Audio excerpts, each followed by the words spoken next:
أول كلام الله بغير علم وأصاب فقد أخطأ. يعني حد بيتكلم على آية من آيات العقل ولا ما عرفهاش ولا نقرأ فيها ولا نسمع فيها، نقول تأويلها كذا، ثم فتحنا التفسير فوجدنا التأويل كما قلت. برضو أنا مسلم ليه؟ هذه المعية حكاية من أول كلام الله وأصاب بغير علم وأصاب فقد ليه لأنه متجرع على التأويل بغير علم.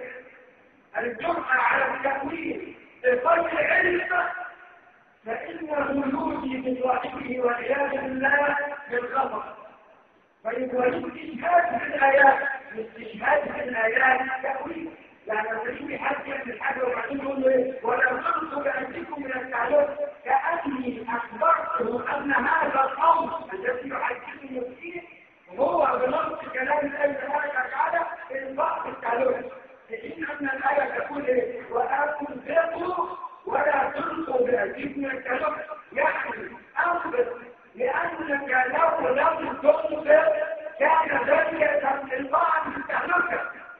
ثم مثلا نستشهد بكلام الله تبارك وتعالى على البشر اللي يقسم فنقول له ايه؟ ولا تجعلوا الله عرضة لأيمانكم، يعني ما تحلفش فيه، لكن ان الكلام ليس كذلك. ولا تجعلوا الله عرضة لأيمانكم يعني واحد اقسم على الشر والعياذ بالله، يعني الرجل تعرفه قال والله العظيم لبيت الذي فيه، والله العظيم لها والله العظيم لها البحث، والله فليك نقول له يا اخي التهديد بالشكل ده ولا تسمع حاجه، فيقول له اسمح لله يعني حلفت بالله العظيم سبحانه وتعالى. لا العظيم دي هو الغيب، ولا تجعل الله حرة لأيمانكم، يعني ما تخليش ربنا حرة يمينك وتقول ايه؟ لا الحته بتاعتي ان انا اقدر لا تكفر عن يمينك ولا تسمع السوء الذي اقسمت عليه.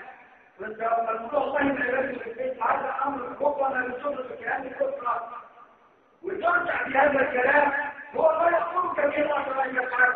يبقى مش يجي حد يقسم لانه ولا تفعل، لو قلت له كده كاني اولت كلام الله تبارك وتعالى. وكذلك في كلام النبي صلى الله عليه وسلم لأننا نعلم أنه ما ينطق عن الهوى إن هو إلا وحي يوحى. وإذا كلام النبي صلى الله عليه وسلم برضه لا ينفعش نستعرضه زي ما قلنا بالليل. يجي حد يتلقى العلم أو قاعد مثلا من العصر للمغرب وكفر روح تاني حد يقول لي يا أخي حرام عليك. ده الراجل اللي كان قاعد في المسجد النبي صلى الله عليه وسلم قال له مخلوق افضل منه. راح النبي ساله قال له كمين يصرف عليك؟ قال له اخويا. قال له انت ابوك افضل منه، يعني النبي صلى الله عليه وسلم بيقول له الراجل ده لا تتعلم ولا تتعلم وروح الجبل احسن الشغل احسن من التعبد بتاعك. فالحديث قال له صلى الله عليه وسلم حديث يوم تقول كان على عهد النبي اخوين أحدهما يحتاج والآخر يحكي النبي صلى الله عليه وسلم. واحد يحتاج الكلمة يتعلم من النبي صلى الله عليه وسلم، فشكل الذي تحتاجه الأطراف. الرجل اللي بيشتغل بعد شكل النبي صلى الله عليه وسلم فقال لعلك فرصة فيه. اوعى تفتكر ان انت اللي بتشتغل كأب معاك عيال وزوجة او كراجل معاك شوية عيونهم الناس اللي جاية تجيلك راحة. الله يعلم حالك وحالك تعود. فالنبي صلى الله عليه وسلم يقول لعلك تصدق فيه. لأن يتلقى العلم من النبي صلى الله عليه وسلم وربما يرفع كفه فتصدق أنت بجواره. والله تبارك وتعالى أخبر في كتابه في آيتين عن الذين يقتلون أولادهم، أي ولا تقتلوا أولادكم خشية الإملاق.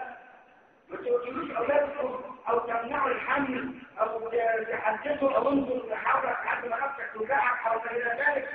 والحاجة إيه؟ إنك أنت خايف من الله عشان يكون فاهمك الدين وتربيهم حلوين أحسن ما يكونوا ثلاثة ويطلعون تدخلهم بلاد الخاصة. ما إلى ذلك نظروا إلى ما لا يعلم وهو خزائن الرزق عند الله تبارك وتعالى. ولا تقتلوا أولادكم خشية الإملاق نحن نرزقهم وإياكم. رزقهم بطلا وفي آية أخرى نحن نرزقهم وإياكم، يعني الرزق الله تبارك وتعالى يعلمه. وبعدين نيجي نقول مثلا عن النبي صلى الله عليه وسلم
النبي صلى الله عليه وسلم ويفهم ما يقول حتى لا ينقله لغيره ويكون فيه والعياذ بالله الضرر او يتبع هو كلامه فيجد خلفه ما وقع او ما وقع فيه.